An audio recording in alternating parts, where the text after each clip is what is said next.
மீனவர்களுக்கு ஆதரவாக குரல் கொடுக்கறத யார் வேணான்னு சொல்லுவா? இதெல்லாம் ஒரு கேள்வி. தாவேகா தலைவர் விஜய் மீனவர்களுக்கு ஆதரவு தெரிவித்திருப்பது குறித்து செய்தியாளர்கள் எழுப்பிய கேள்விக்கு ஆவேசமாக பதிலளித்துள்ளார் நாம் தமிழர் கட்சியின் தலைமை ஒருங்கிணைப்பாளர் சீமான். வரவேற்கிறீங்களா? நான் எதிர்ப்பமா என்ன? வரவேற்போம்.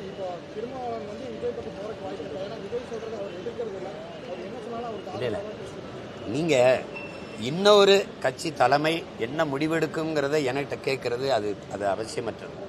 எங்க அண்ணன் இங்க போவாரா இல்ல திமுக கூட இருப்பாரான்னு எங்க அண்ணன் திருமாவளவன் தான் கேட்கணும். என் தம்பி இப்ப பேசுறதுல நாங்க நீண்ட காலமா மீனவ சொந்தங்களுக்காக போராடுறோம். அதுக்காக 6 மாசம் நான் சிறையிலே இருந்தேன், உங்களுக்கு தெரியும். இப்போ தொடர்ச்சியாக இன்னைக்கு வரைக்கும் கைது. இன்றும் ராமேஸ்வரத்தில் மீனவர்கள் போராட்டம். நாங்கள் 22ஆம் தேதி பெரிய கண்டன ஆர்ப்பாட்டத்தை வச்சுருக்கோம். தொடர் கைதை நீங்கள் தடுக்கணும் அப்படின்ட்டு. அதுக்கு ஆதரவாக ஒரு கூடுதலாக ஒரு வலிமையான குரல் வரும்போது வரவேற்க தான் செய்யணும். அதை ஏற்காம எப்படி எதிர்க்க முடியும்? இரண்டு கட்சிகள் தான் தொடர்ந்து 50 காலமாக ஆட்சியில் இருக்கிறாங்க. இருந்தபோது மீனவர்களுக்கு ஒரு தீர்வே கிடைக்கும். என்ன காரணம்? மீனவர்கள் ஒதுக்க இந்த 2 கட்சிகளும் இருக்கிற வரை அது தீர்வு காணப்படாது.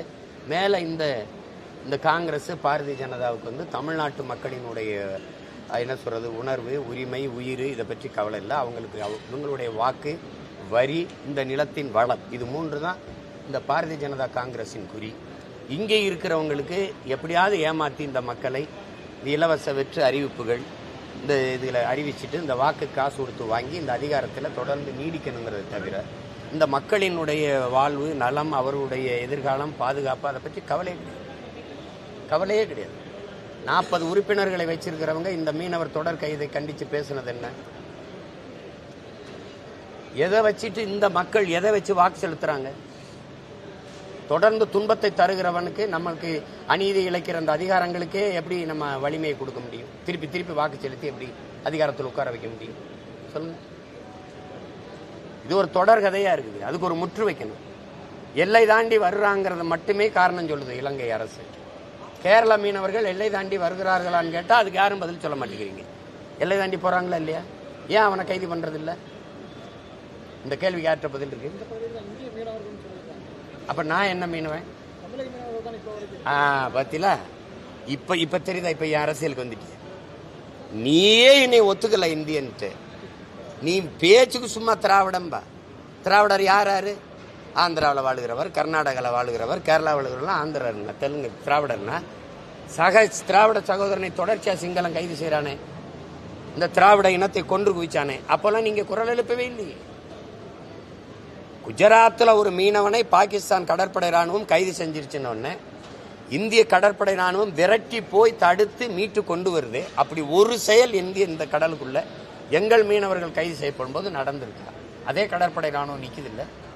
ஏன்னா சாவவன் தமிழன்னா சகித்து கொள்ளலாம்ங்கிறது இவங்க நிலைமை. ஏன்னா அவனுக்கென்று இங்க தலைவன் இல்லை. அவனுக்கு ஒன்றுனா துடிக்கிறதுக்கு இங்க ஒரு அவன் சொந்த ரத்தம் இல்லை. அதனால இங்க வர பிரச்சனை.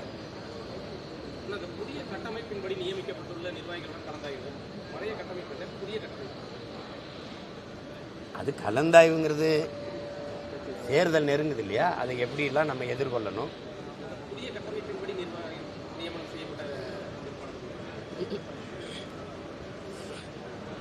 எங்களுக்கு எங்களுடைய பலம் எது, பலகீனம் எதுன்னு எங்களுக்கு தெரியுது. எங்களுக்கு இப்ப நீங்க இந்த கேட்குறீங்க, இது எல்லாத்தையும் போடுவீங்களான்னு தெரியாது. தேர்தல் நேரத்தில் நான் போட்டியிடுறதே நாங்கள் போட்டியிடுறத சொல்ல மாட்டீங்க. 2வது மற்றும் பலரில் தான் நாங்கள் ரொம்ப நாளாக இருக்கிறோம், இன்னும் இருக்கோம். நாங்கள் ஒரு ஜூனியர் ஆர்டிஸ்ட் தான். அப்போ அந்த நிலையில் எங்களுக்கு ஊடக ஆதரவு இல்லை. அப்போ நாங்களே ஊடகமாக மாறணும். ஒன்று, எங்களுக்கு பணம் இல்லை, பொருளாதாரம் இல்லை. நீங்கள் ஓட்டுக்கு 1000, 2000 நீங்கள் இந்த தேர்தல் வரும்போது குடும்ப தலைவிக்கு 1000 கொடுத்து வாக்க வாங்கினீங்க. இப்போ 2000 கொடுப்பீங்கன்னு சொல்லுவீங்க. இப்படி பல இதுகளை நீங்கள் செய்வீங்க. எங்ககிட்ட அது இல்லை. அப்போ இந்த மிக்சி தாரம், கிரைண்டர் தாரம், மூக்குத்தி தாரம், கொலுசு தாரம், தோடு தொங்கட்டான் தாரம் அப்படிலாம் சொல்லி எங்களால் வாக்கு சேகரிக்க முடியாது. ஆனால் இந்த அநீதியை வீழ்த்த ஒன்று தான் செய்ய முடியும், படை வலிமையால் முடியும். அப்போ படையை பெருக்கு, தடையை நொறுக்கு, இனத்தின் விடுதலையே இறுதி இலக்கு.